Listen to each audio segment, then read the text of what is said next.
हाँ तो बच्चों, जैसा कि वही क्रम चल रहा है, तो अगला जो दोहा है,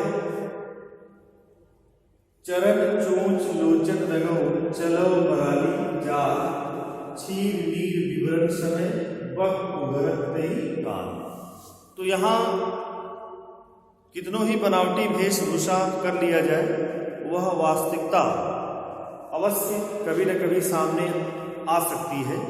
तो उसी को किसी कवि ने इस तरह कहा है कि सच्चाई छुप नहीं सकती बनावट के वसूलों से, सच्चाई छुप नहीं सकती बनावट के वसूलों से, खुशबू आ नहीं सकती कभी कागज के फूलों से। तो प्यारे बच्चों, वही बात गोस्वामी तुलसीदास ने यहाँ स्पष्ट किया है कि चरण चोंच लोचन रंगो चलो मराली जाल। कवि कह रहे हैं कि बगुला अपने पैरों को, चोंच को अर्थात मुख को और अपने नेत्रों को लाल रंग से रंग ले, चलो मराली जाल, और वह हंस जैसी चाल चलने लगे, अर्थात हंस के स्वरूप को पूरी तरह से वह धारण कर ले। फिर भी क्षीर नीर विवरण समय, जब दूध और पानी को अलग करने की बात आएगी, क्योंकि ऐसी मान्यता है कि हंस ही दूध और पानी की तुलना कर सकता है, उसे अलग अलग कर सकता है। तो उस समय बक उभरत तई काल, बगुले की जो वास्तविकता है वह सबके सामने प्रस्तुत हो जाती है। एक बार पुनः सुन ली। गोस्वामी तुलसीदास कह रहे हैं कि बगुला अपने पैरों को, अपने मुख को, अपने नेत्रों को हंस की तरह लाल रंग से रंग ले और फिर हंस के समान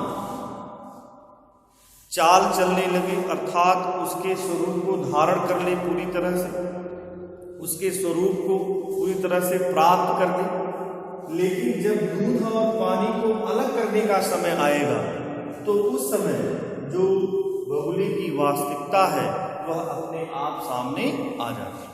जैसे कोई दुर्जन व्यक्ति सज्जन व्यक्ति के पोशाक को यदि धारण कर लेता है, तो एक समय के लिए वह सज्जन व्यक्तियों के समूह में बैठ सकता है, लेकिन जैसे ही वह अपने स्वभाव के विपरीत जाने लगता है, अर्थात कोई न कोई समय ऐसा आ जाएगा कि उसकी जो दुष्टता है, उसकी जो दुर्जनता है, वह अवश्य सबके सामने दिखाई देने लगती है।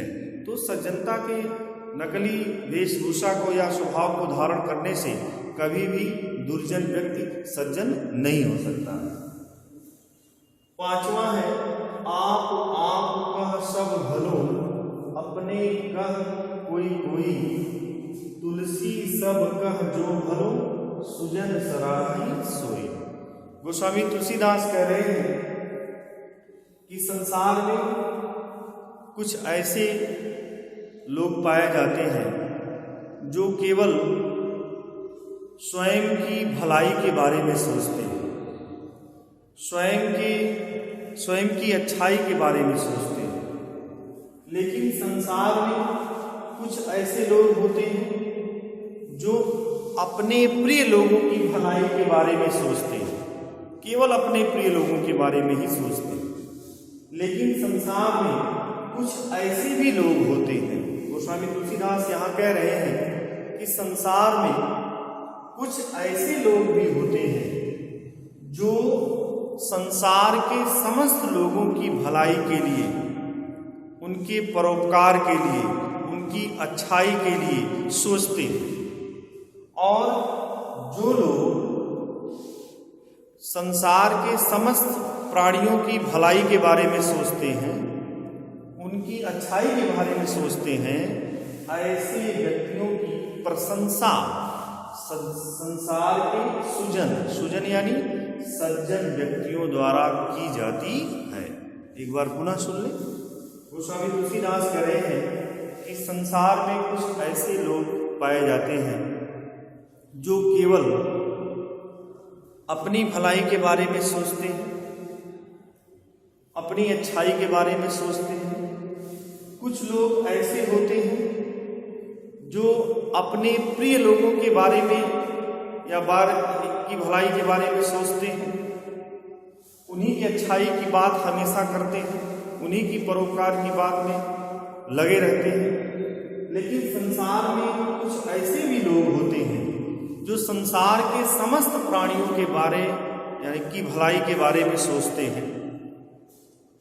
और जो लोग संसार के समस्त जीवों और प्राणियों की भलाई के बारे में सोचते हैं, उनके उपकार के बारे में सोचते हैं, ऐसे लोगों की प्रशंसा संसार के कुछ जो है सज्जन व्यक्तियों द्वारा की जाती है।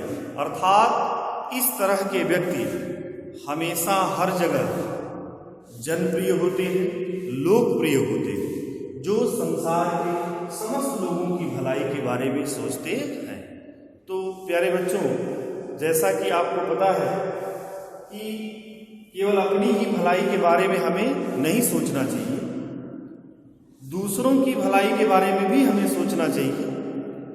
दूसरों की बात अगर हम करें तो संसार के समस्त लोगों की भलाई के बारे में हमें सोचना चाहिए, क्योंकि जब हम संसार के समस्त जीवों की भलाई की बात सोचेंगे तो उसी संसार में तो हम भी रहते हैं, तो हमारी भी भलाई होगी। इस भाव में आकर के हमें संसार के समस्त लोगों की भलाई के बारे में सोचना चाहिए, उनके उपकार के बारे में सोचना चाहिए, उनकी अच्छाई के बारे में सोचना चाहिए। अगर आप ऐसा करते हैं तो आपकी प्रशंसा संसार के अच्छे लोगों के द्वारा हमेशा की जाएगी। आज के लिए इतना ही। धन्यवाद।